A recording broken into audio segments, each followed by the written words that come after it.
If traced far enough back, most Americans will find an immigration story.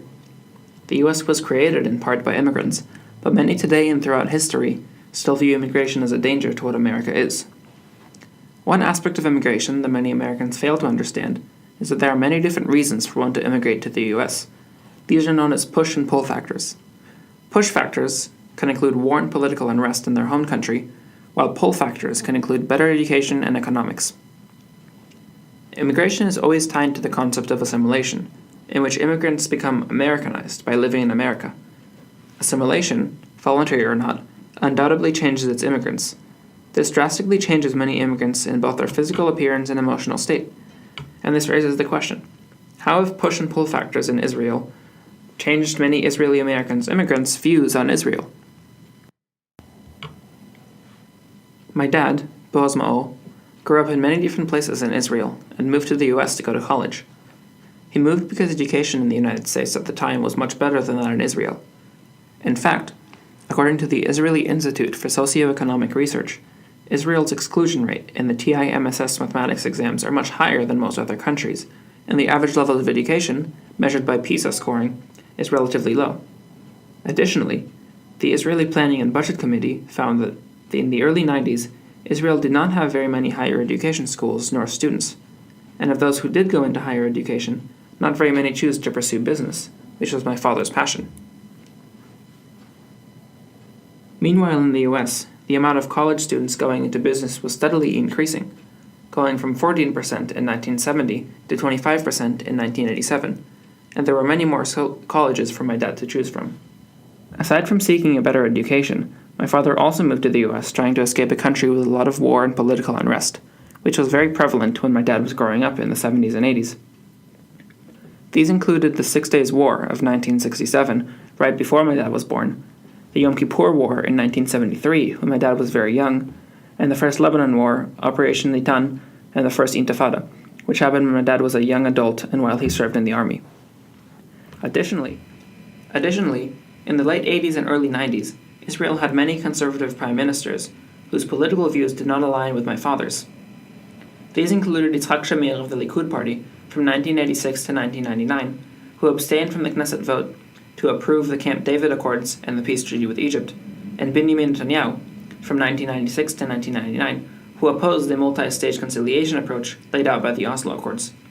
These factors contributed to the increase of Israeli immigrants to the US, especially those in tech and business fields.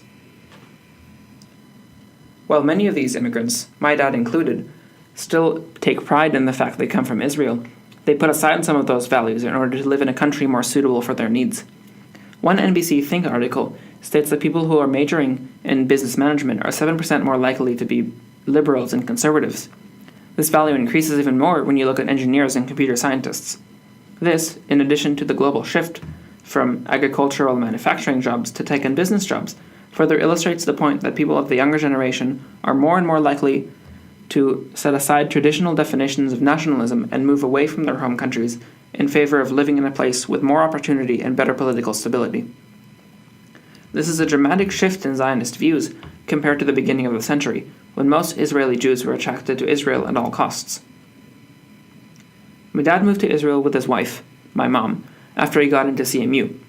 After he moved, he found that he fits in relatively well, but encountered a few cultural differences.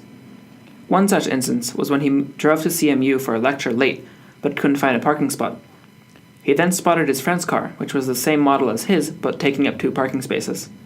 This made him come to the logical conclusion that he should break into his friend's car, move it over a bit, and then park by him.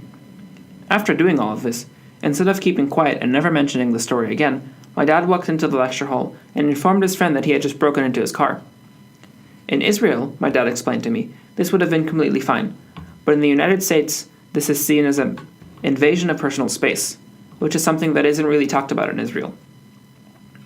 After college, my dad moved to Palo Alto and decided to stay because he liked the atmosphere here. He now works in customer success for startup companies. Boaz first arrived to the US many years ago, but he utilized a program that is still in effect today and is being hotly debated. This program is the H-1B visa program, which the US grants to 85,000 immigrants. My dad went through about 5 of these.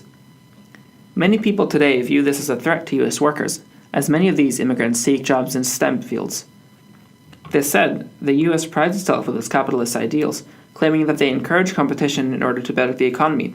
But as soon as immigrants enter this cycle, it is conservatives, the one who advocate for a more capitalistic nature, that go against the program.